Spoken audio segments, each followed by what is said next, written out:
The morning sky over Hartsville, Tennessee, hung heavy with the promise of rain. Michael Carter stood on the sagging front porch of his weathered two-story home, watching the dark clouds roll across the Cumberland River Valley like smoke from a distant fire. At 42, his shoulders carried more than just the weight of impending weather. 3 months of unemployment had left deep lines around his eyes and a persistent knot in his stomach. "Daddy, the weatherman says it's gonna rain cats and dogs." 9-year-old Dylan burst through the screen door, his gap-toothed grin infectious despite the gloomy forecast.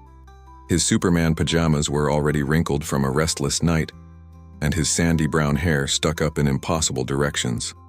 "That's right, buddy," Michael said, ruffling his son's hair. "Might be a good day to stay inside and work on that puzzle we started." Jennifer Carter emerged from the kitchen, her nurse's scrubs crisp and ready for another 12-hour shift at Hartsville General. At 38, she'd learned to mask her exhaustion behind a practiced smile, but Michael could see the worry in her green eyes. The single income from her nursing job barely kept them afloat, especially with Dylan's asthma medication and Emma's upcoming school expenses. "The radio's saying possible flash flooding in low-lying areas," Jennifer said, adjusting her stethoscope around her neck. "Old man Peterson called this morning. His arthritis is acting up something fierce. Says it means a big storm's coming." 14-year-old Emma slouched into the kitchen, her dark hair hanging like a curtain over her face. "Great, another exciting day in paradise," she muttered, grabbing a piece of toast. The teenager had grown increasingly resentful of their financial struggles, especially when her friends talked about summer vacations and new clothes she couldn't have. "Emma, lose the attitude," Jennifer said gently but firmly. "And remember, if the weather gets bad, you're in charge until I get home. Keep an eye on Dylan." "Why can't Dad do it?" Emma shot back, then immediately looked stricken. The words hung in the air like a slap. Michael felt the familiar sting of inadequacy. 3 months ago, the automotive plant where he'd worked for 15 years had closed permanently, moving operations overseas. Despite dozens of applications and interviews, nothing had materialized. In a town where everyone knew everyone, being unemployed felt like wearing a scarlet letter. "Because your dad has an interview today at Henderson's Hardware," Jennifer said quickly, though they all knew it was likely another dead end. "And because I said so." The first drops of rain began to patter against the windows as Jennifer kissed Michael goodbye. "Be careful driving," she whispered against his ear. "I love you." "Love you too," he replied, watching her Honda Civic disappear down Maple Street, windshield wipers already working against the increasing precipitation. By 10 o'clock, the gentle morning drizzle had transformed into a steady downpour. Michael sat in his pickup truck outside Henderson's Hardware, steeling himself for another rejection. The interview went exactly as he'd feared: polite questions about his experience, vague promises to be in touch, and the unspoken understanding that younger, cheaper workers were preferred. Meanwhile, back at the Carter house, Dylan pressed his nose against the living room window, mesmerized by the rivulets of water racing down the glass. "Emma, look how fast the water's moving in the ditch." Emma glanced up from her phone, where she'd been scrolling through Instagram posts of her classmates' spring break trips. The drainage ditch that ran alongside their property, usually dry except after heavy rains, was indeed flowing rapidly. But it wasn't unusual for Tennessee springs.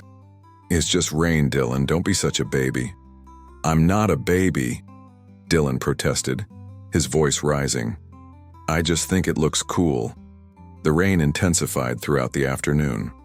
What had started as steady precipitation became a torrential downpour that seemed to have no intention of stopping. Michael arrived home around 2 o'clock, thoroughly soaked despite running from his truck to the front door. "How'd it go?" Emma asked, though his expression already provided the answer.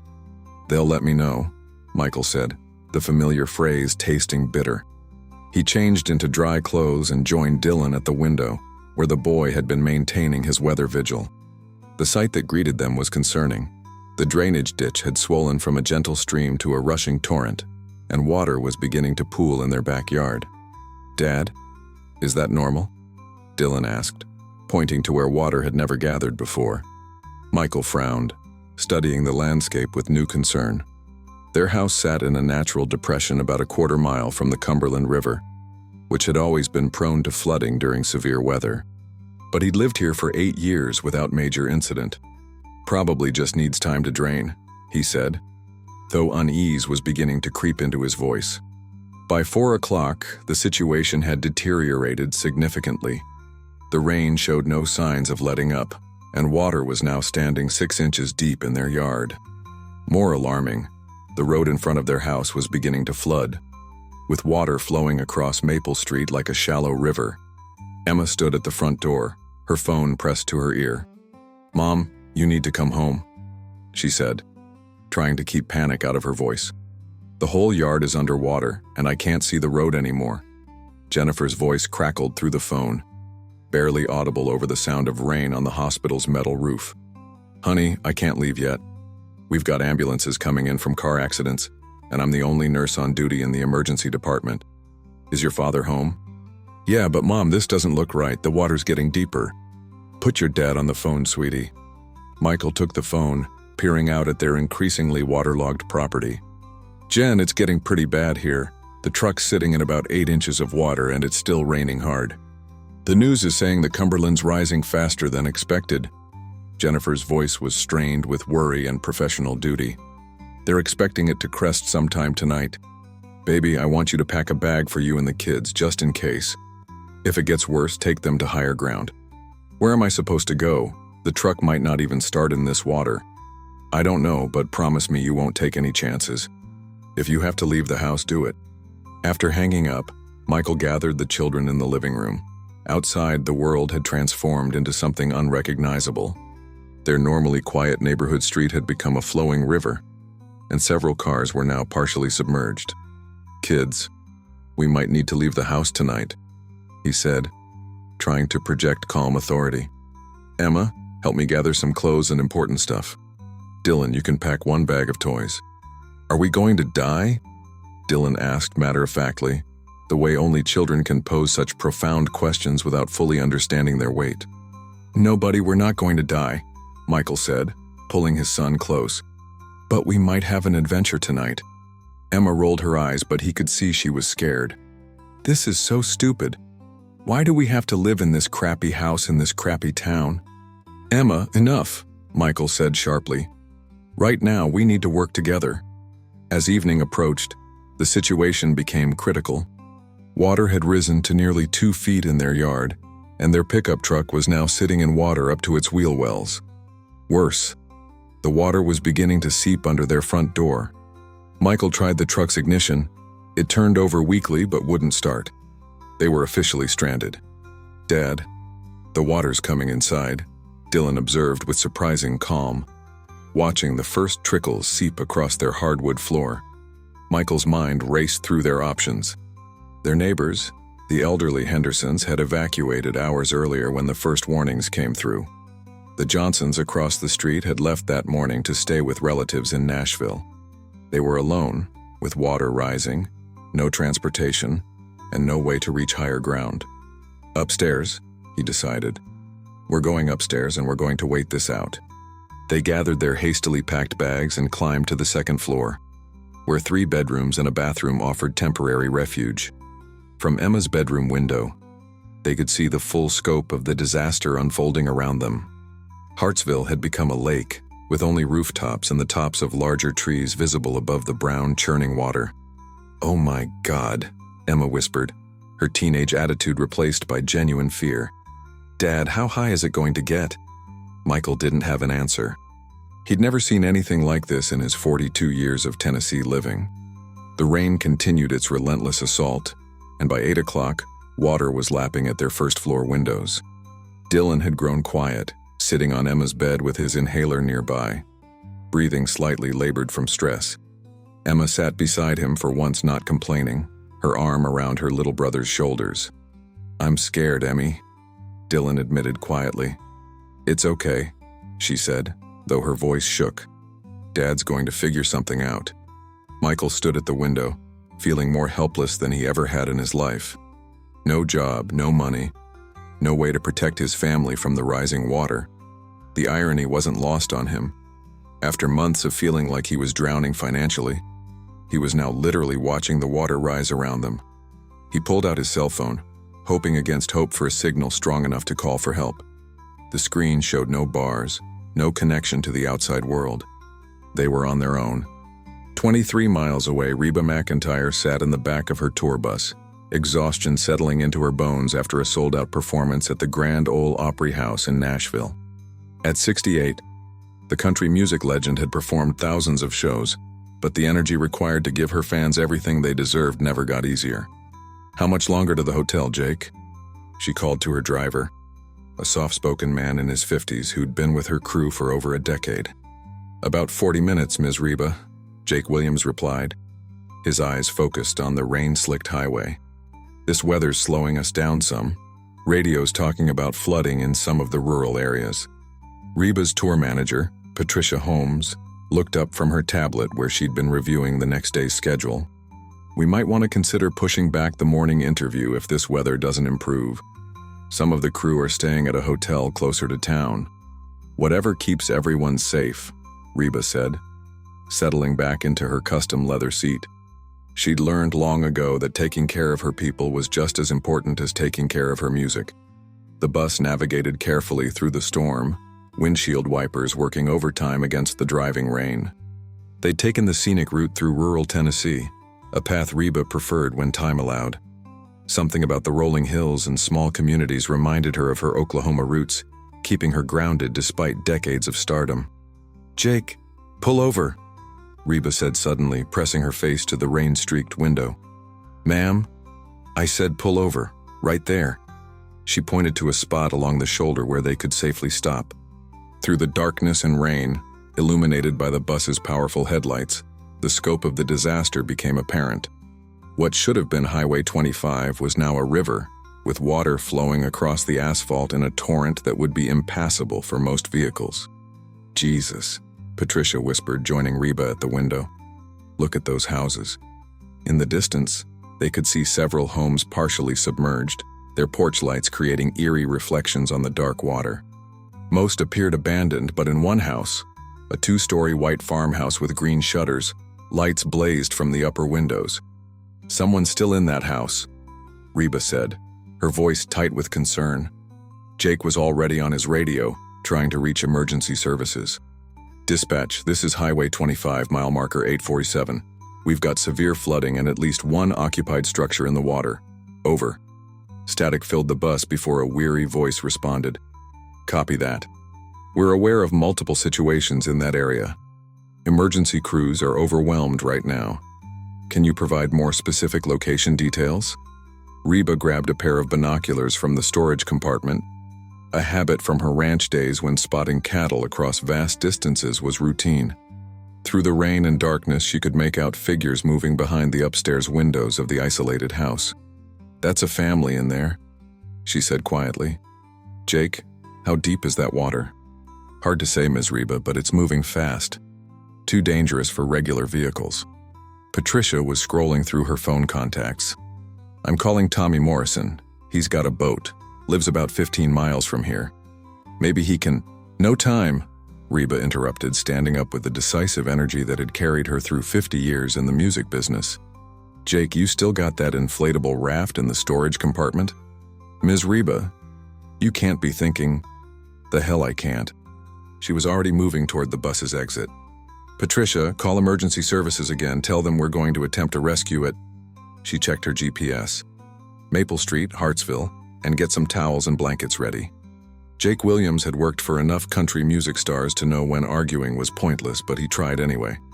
"Ma'am, this is way too dangerous. That water's moving fast and we don't know what's under there. Debris, power lines, anything." Reba was already pulling on a rain jacket, her face set with determination. "Jake, I was raised on a ranch in Oklahoma. I've pulled calves out of flooding creeks and helped neighbors through tornadoes. I'm not about to sit in this fancy bus and watch a family drown while we wait for help that might not come in time." She paused, looking at her small crew. Jake, Patricia, and 2 security guards who'd been dozing in the front of the bus. "But I'm not asking anyone else to risk their lives. This is my choice." "Like hell," Jake said, standing up. "If you're going out there, I'm going with you." "Patricia, you stay with the bus and keep trying to raise someone on the radio." Within minutes, they had the emergency raft inflated, a high-quality piece of equipment that Reba had insisted on carrying after a flash flood had stranded her tour bus in Texas several years earlier. Jake had grown up on the Tennessee River and knew how to handle small boats in rough conditions. "There," Reba pointed through the rain toward the house where lights still blazed in the upper windows. "That's where we're heading." The launch was treacherous. The water was deeper than it had appeared from the bus, nearly 4 feet in some places, and flowing with surprising force. Debris floated past them.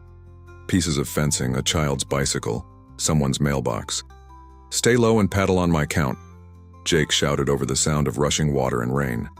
"If we flip, grab onto the raft and don't let go." Meanwhile, in the Carter house, the situation had grown desperate. Water had reached the first floor ceiling and was beginning to seep into the second story. Michael had moved his family into Emma's bedroom, which faced the road and offered their best chance of being seen by potential rescuers. "Dad, the water's coming up the stairs," Dylan observed with the matter-of-fact tone he'd maintained throughout the crisis. Michael looked down the hallway where water was indeed beginning to pool at the top of the staircase. Their refuge was shrinking by the hour. "We might have to go up on the roof," he said, though the prospect terrified him. In this weather, with Dylan's asthma and no safety equipment, it could be a death sentence. Emma pressed her face to the window.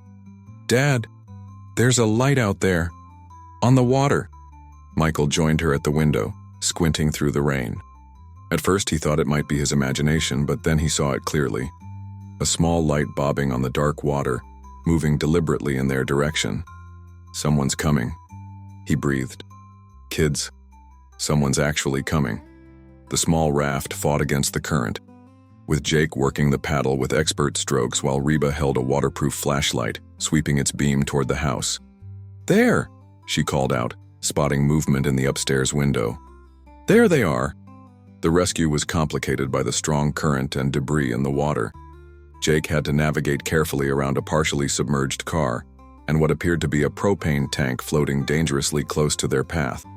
"Hello," Reba called out as they approached the house. "We're here to help. How many of you are there?" Michael's voice carried across the water, filled with relief and disbelief. "3. 2 kids and me. Thank God you're here. We're going to get you out," Reba shouted back. "Is anyone injured?" "My son has asthma, but we're all okay for now." Jake maneuvered the raft to the side of the house where a first-floor window was partially above the waterline. "We'll have to break this window," he told Reba. "Get them out one at a time." Using a small emergency hammer from their kit, they carefully broke the glass and cleared the opening. The bedroom inside was already flooded to waist level, but it provided access to the family trapped upstairs. Michael appeared first, wading through the flooded bedroom to reach the window. "I can't believe you're here," he said, his voice breaking with emotion. I thought we were going to die." "Not on my watch," Reba replied firmly. "Now let's get your kids." Emma came next, her teenage composure finally cracking as the reality of rescue set in. She half fell, half jumped into Jake's steady arms, sobbing with relief and fear. Dylan was the most challenging. His breathing was labored from stress and the humid air, and he was terrified of the dark water. Reba climbed partially into the flooded bedroom, water up to her chest, and reached for the frightened boy. "Hey there, sweetheart," she said gently, her voice carrying the warmth that had comforted millions of fans over the decades. "What's your name?" "Dylan," he whispered, clutching his inhaler. "That's a strong name. You know what, Dylan? I bet you're braver than you think. Are you ready to go on an adventure with me?" He nodded uncertainly, and Reba carefully lifted him onto her back. "Hold on tight, but not too tight, okay? We're going to wade through this water like we're crossing a river to get to the best swimming hole in Tennessee." As they moved through the flooded bedroom, Reba began to sing softly. Not one of her hits, but an old lullaby she remembered from her childhood. Her voice, even without amplification or studio production, filled the small space with something that felt like hope. The journey back to the tour bus was harrowing but successful. Jake navigated expertly while Reba kept the children calm, continuing to sing and tell stories about growing up on a ranch. By the time they reached safety, Dylan had stopped whimpering, and Emma had regained some of her composure. Michael sat in the raft watching this famous woman, someone he'd seen on television and heard on the radio for years, treating his children with such genuine care and concern. When they finally reached the bus, he could barely speak. "I don't know how to thank you," he managed. "You saved our lives." Reba helped wrap Dylan in warm blankets while Patricia distributed hot coffee and soup from the bus's small kitchen. "Honey, you don't thank family for helping family," she said simply. "That's just what people do." But someone had been recording. Patricia, following her instincts as a tour manager, had started filming the rescue with her phone, capturing the moment when Reba carried Dylan on her back through the floodwater, singing to keep him calm. She'd also recorded the family's emotional reunion on the bus, their overwhelming gratitude, and Reba's matter-of-fact response to their thanks. "Should I post this?" Patricia asked quietly, showing Reba the footage. Reba looked at the Carter family. Michael still in shock, Emma wrapped in blankets, Dylan finally breathing easily, and made a decision that would change all their lives. "Not yet," she said. "Let's take care of them first. The rest can wait." But in the age of social media, waiting wasn't really an option. By dawn, the rain had finally stopped, leaving behind a landscape that looked like the aftermath of a natural disaster movie. Hartsville, Tennessee, had been transformed overnight into a muddy, debris-filled testament to nature's power. The Carter family sat in Reba McEntire's tour bus, still processing the surreal reality of their rescue. Michael stared out the window at what remained of their neighborhood. Cars were scattered like toys, some flipped completely over. His own pickup truck was nowhere to be seen, presumably swept away by the floodwaters. The house that had sheltered his family for 8 years was now a mud-covered shell, its first floor completely destroyed. "Everything's gone," he said quietly, more to himself than anyone else. Dylan, who had finally fallen asleep curled up on one of the bus's leather seats, stirred at his father's voice.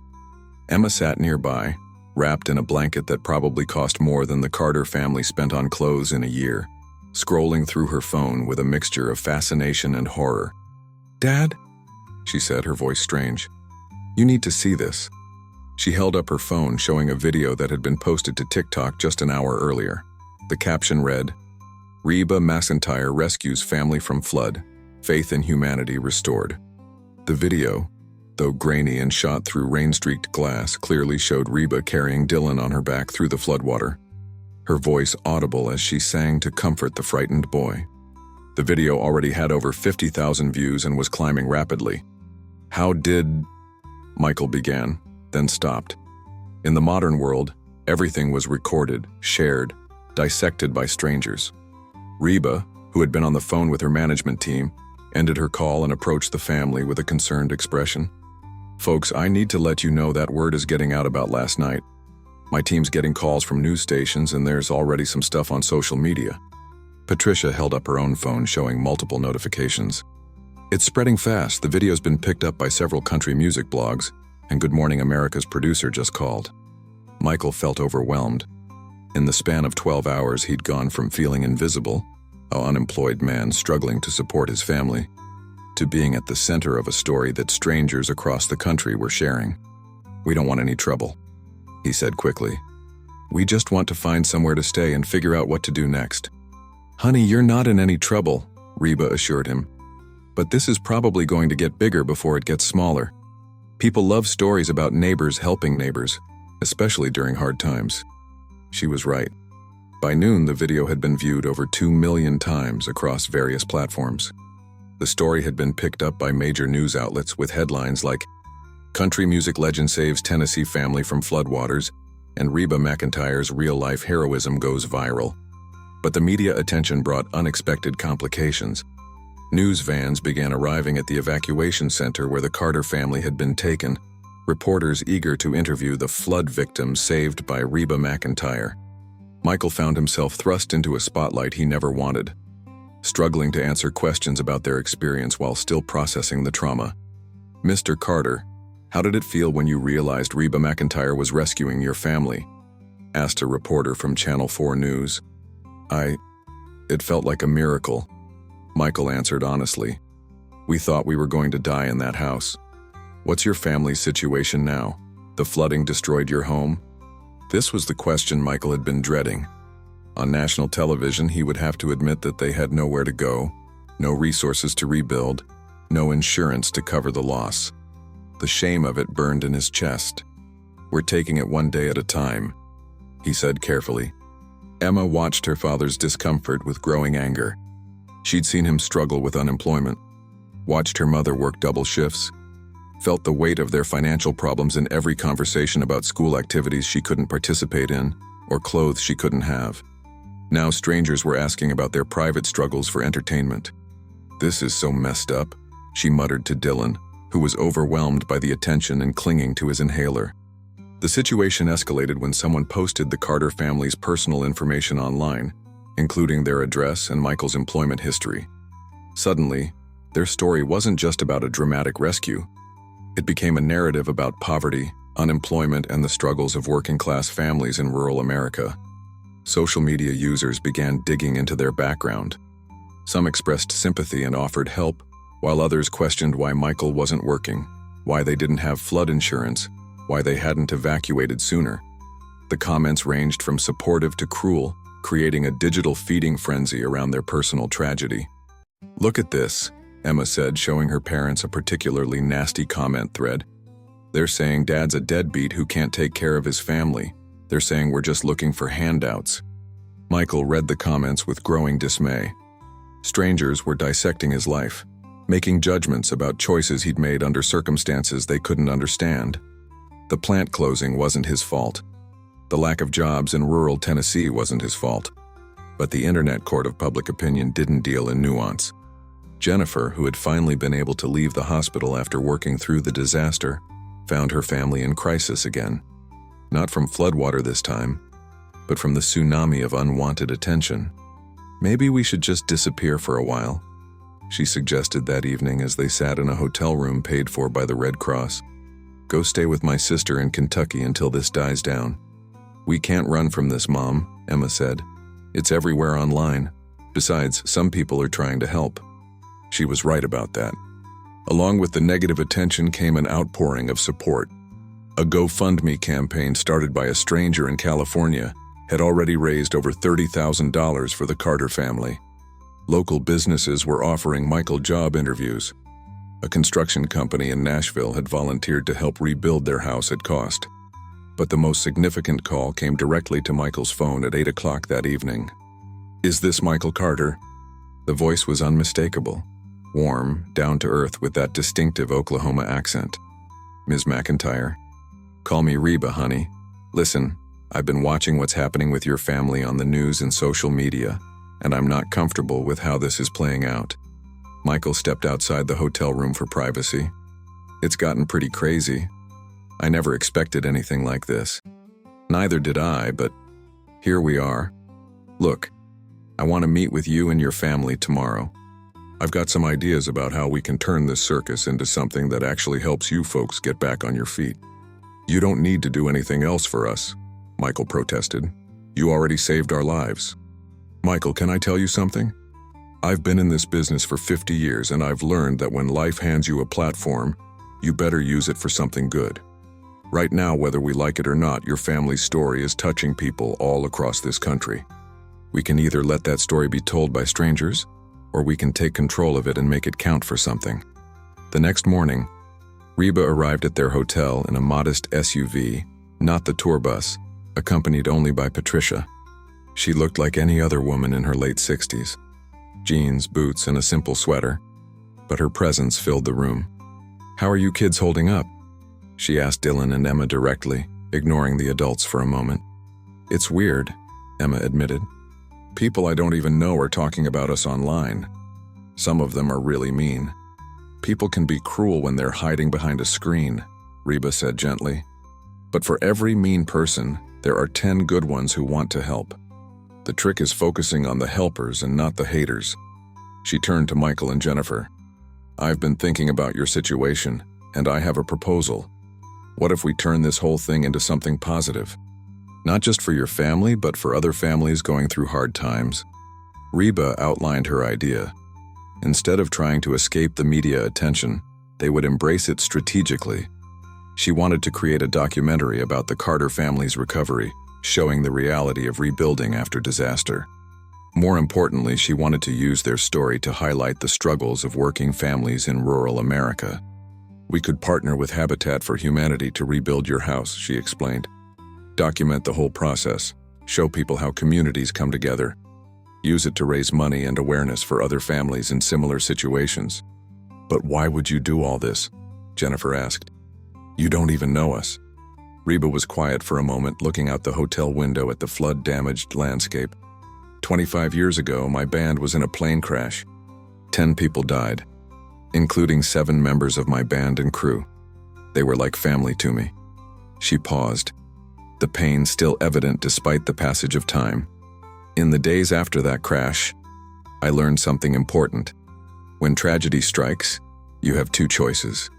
You can let it break you, or you can use it to build something stronger.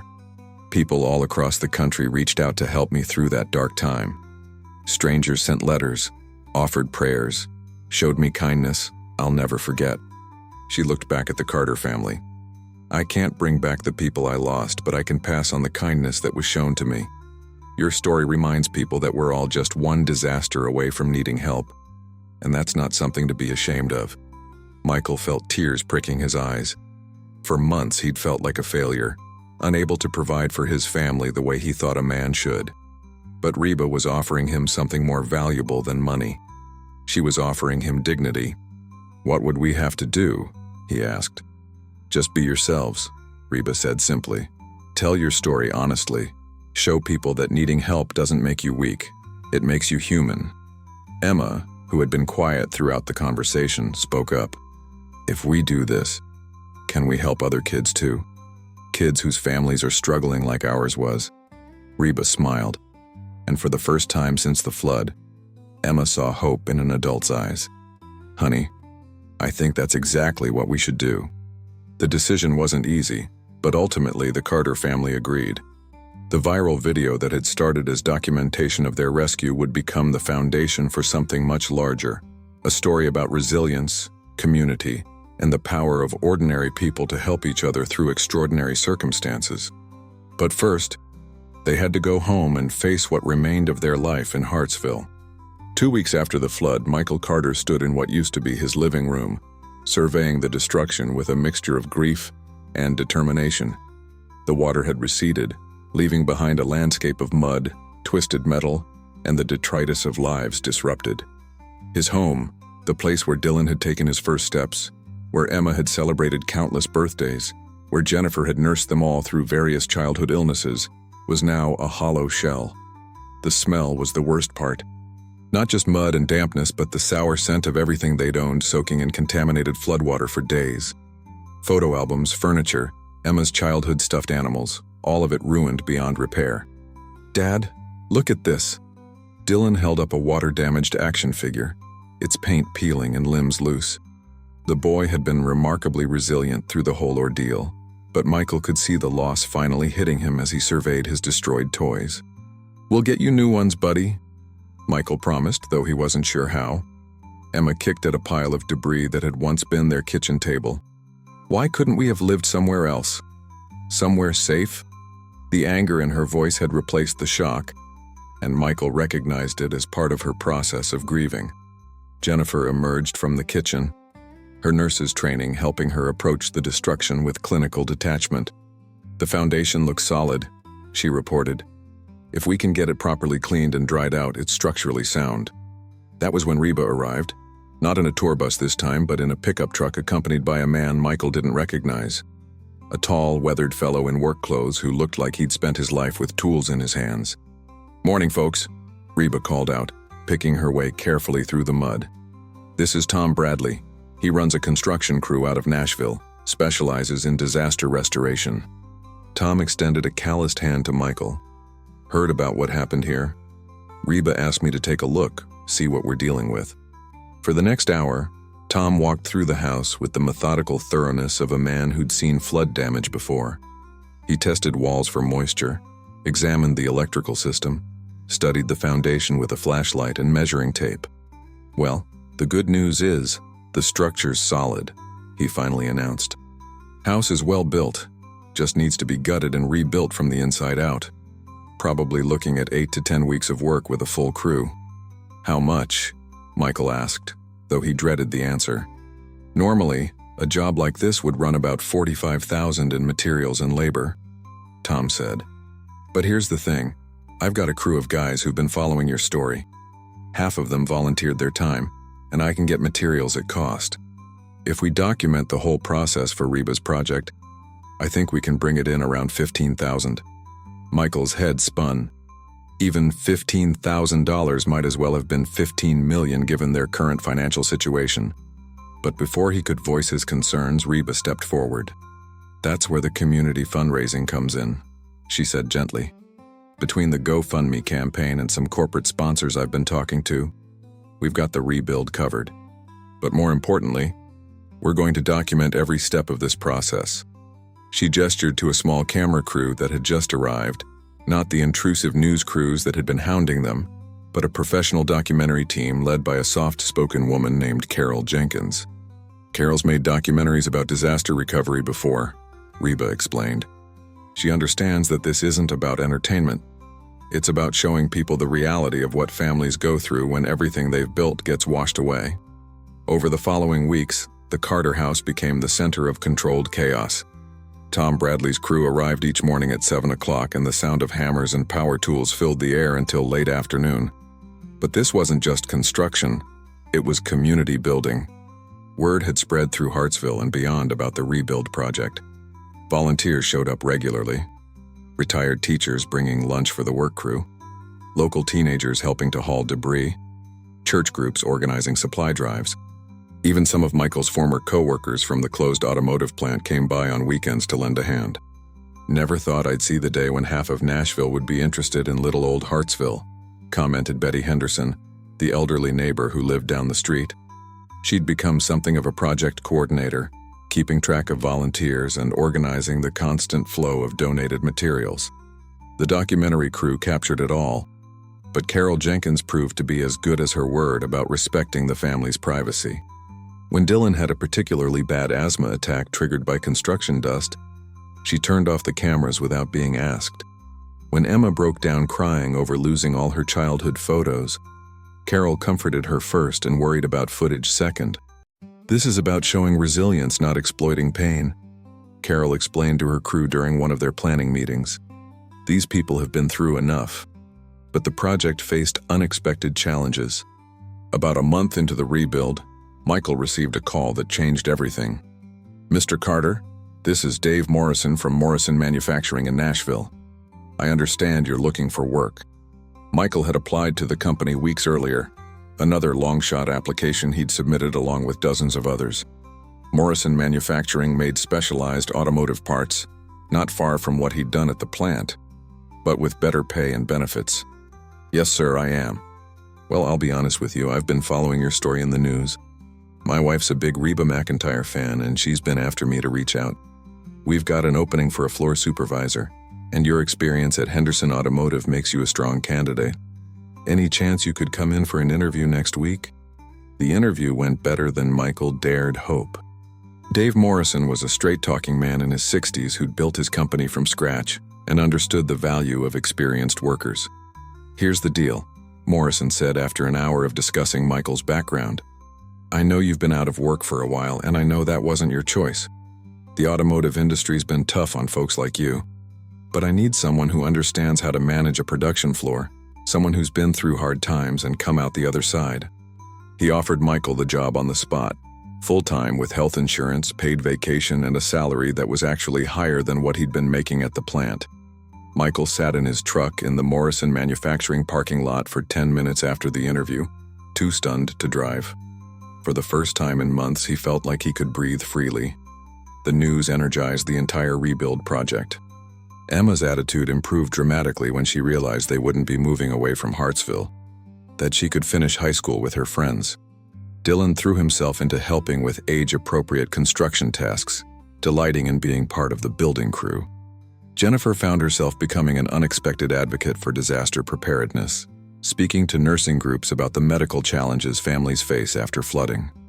Her insights about Dylan's asthma management in the aftermath of the disaster led to her being invited to join a state committee on emergency medical response. But the most significant change came from an unexpected source: Emma herself. During one of the documentary interviews, Carol asked Emma how the experience had changed her perspective on their family's struggles. "I used to be embarrassed that we didn't have money like other families," Emma said, her voice steadier than it had been in weeks. "I thought it meant we were somehow less than other people. But watching everyone come together to help us, seeing how many other families are dealing with the same kinds of problems we were, I realize being poor doesn't make you a bad person. Sometimes stuff just happens to good people." She paused, looking directly into the camera. "I want to do something to help other kids who are going through what I went through. Kids who feel ashamed because their parents are struggling." That comment sparked an idea that would extend far beyond the house rebuild. Reba, who had been watching the documentary footage, approached the Carter family with a new proposal. "What if we started a foundation?" she suggested during one of their regular check-in meetings. "Something focused on helping families with kids recover from disasters, not just natural disasters, but economic ones too. Job loss, medical emergencies, stuff that can devastate a family just as surely as a flood." The idea grew quickly. Using the attention surrounding the Carter family's story, they began planning the Rising Waters Foundation, a nonprofit organization that would provide direct assistance to families in crisis, with a special focus on maintaining dignity and empowering recipients to help others. Emma became the foundation's first youth ambassador, speaking to groups about the reality of family financial stress and its impact on children. Her natural intelligence and hard-won perspective made her a powerful advocate. "Adults always want to protect kids from knowing about money problems," she told a group of social workers in Memphis. "But we already know. We hear the arguments, we see the stress, we feel it when we can't do things other kids can do. Instead of pretending everything's fine, adults should help us understand that sometimes families go through hard times, and that's not something to be ashamed of." Dylan, meanwhile, had become the project's unofficial mascot. His natural cheerfulness and resilience charmed everyone from construction workers to documentary viewers. When Carol asked him what he wanted to be when he grew up, he answered without hesitation, "A helper, like Reba." As summer turned to fall, the Carter house neared completion.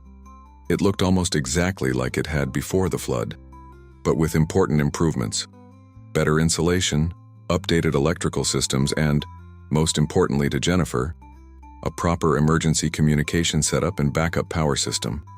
The night before the family moved back in, Reba organized a community celebration in the empty house. Local musicians performed, Tom Bradley's crew was honored for their volunteer work, and the documentary crew captured the culmination of months of effort.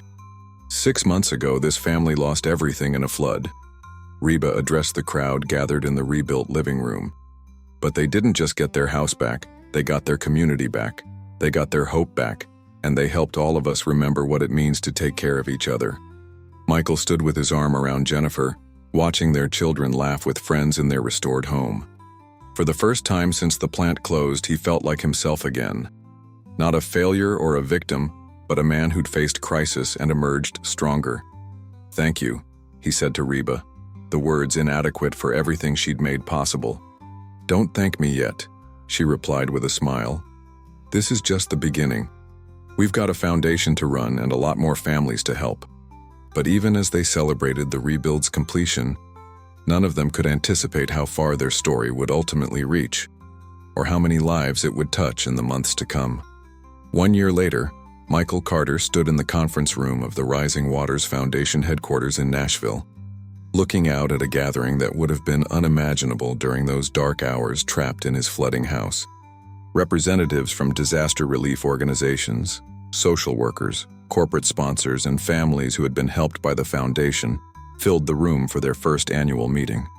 The foundation had grown beyond anyone's expectations. What had started as a simple idea to help the Carter family had evolved into a regional organization that had assisted over 200 families through various crises. The documentary about their rebuild, When the Waters Rise, had won several awards and raised national awareness about the hidden struggles of working families. "Daddy, you're on in 5 minutes," Dylan said, tugging on Michael's jacket. At 10 years old, he'd grown confident and articulate, often serving as the foundation's spokesperson for children's perspectives on family crisis. Michael still felt nervous speaking in public, but he'd learned that his story, told honestly and without shame, could help other families feel less alone in their struggles. "Ready?" Emma asked, joining them at the window. Now 15 and a sophomore in high school, she'd become a powerful advocate for mental health resources for teenagers dealing with family financial stress. Her college fund, started with donations from viewers of the documentary, was growing steadily, and she'd already been contacted by several universities interested in her foundation work. "As ready as I'll ever be," Michael replied. The presentation went well. Michael, Jennifer, and the kids shared updates on families they'd helped, programs they'd developed, and lessons they'd learned about disaster recovery.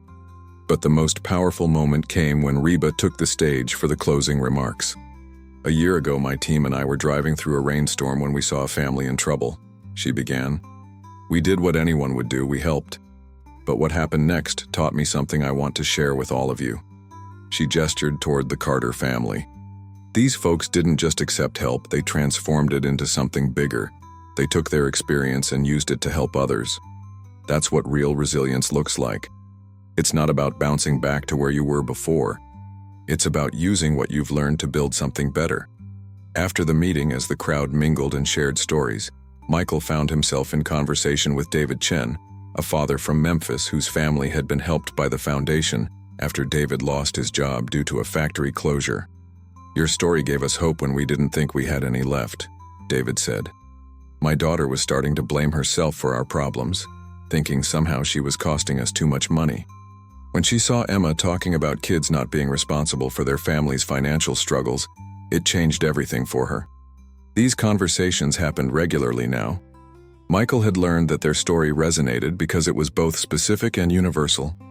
The details were uniquely theirs, but the emotions and struggles were shared by countless families.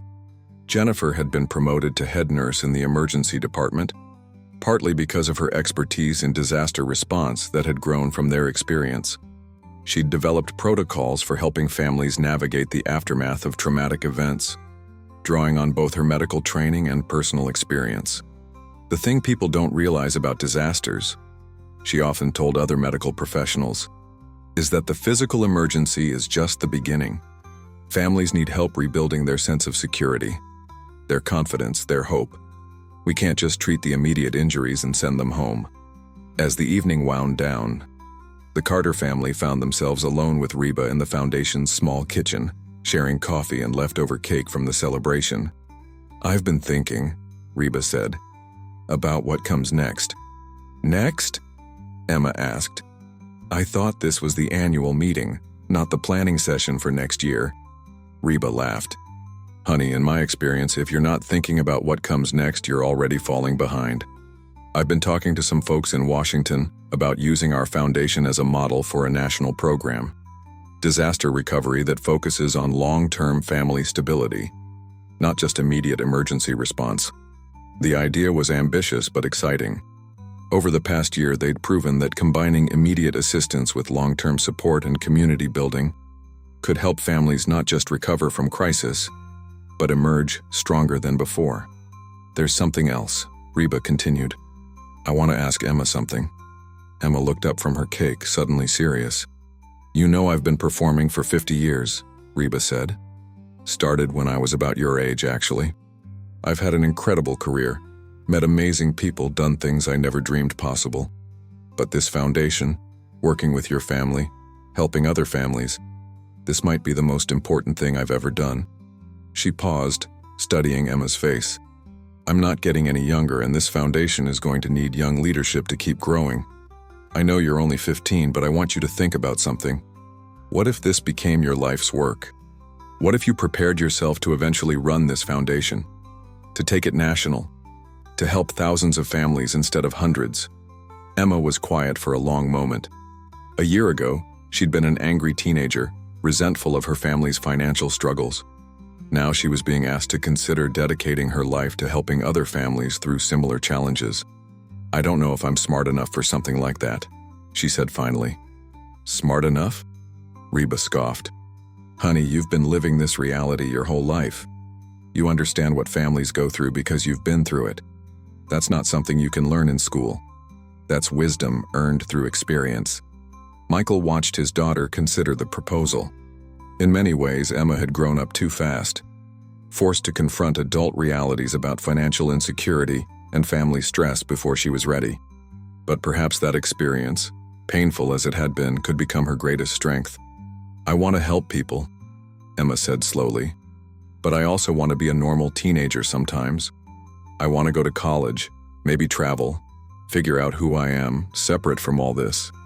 Of course you do, Reba said warmly. And you should. I'm not talking about you taking over tomorrow. I'm talking about you preparing for a future where you could make a difference on a scale most people only dream about. Go to college, study business or social work or whatever interests you. Date, have fun, make mistakes. But keep this foundation in the back of your mind as something you might want to come back to when you're ready. Dylan, who had been quietly listening, spoke up.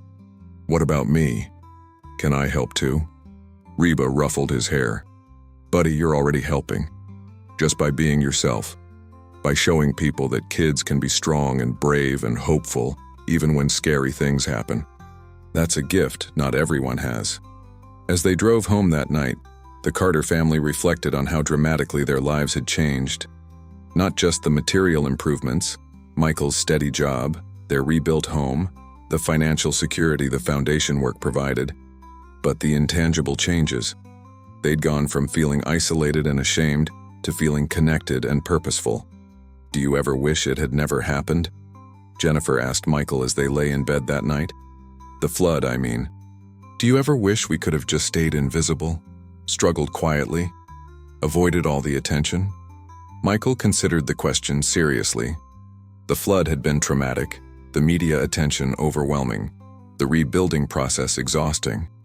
But it had also connected them to their community in ways they'd never experienced, given them purpose beyond their own family's survival, and shown them that their struggles weren't a source of shame but a source of strength. I wish we hadn't had to go through the scary parts, he said finally. I wish the kids hadn't had to see me so defeated. Wish you hadn't had to carry all that weight alone. But I don't wish we could go back to feeling like we were drowning even before the water came. The next morning brought news that would test that perspective. Carol Jenkins called with information about the documentary's distribution. When the Waters Rise had been picked up by a major streaming service and would be released nationally in 2 months. This is going to bring a lot more attention, Carol warned. Are you prepared for that? The family had learned to handle media attention, but national exposure was different. It would mean more scrutiny, more opinions from strangers, more pressure to represent something larger than themselves.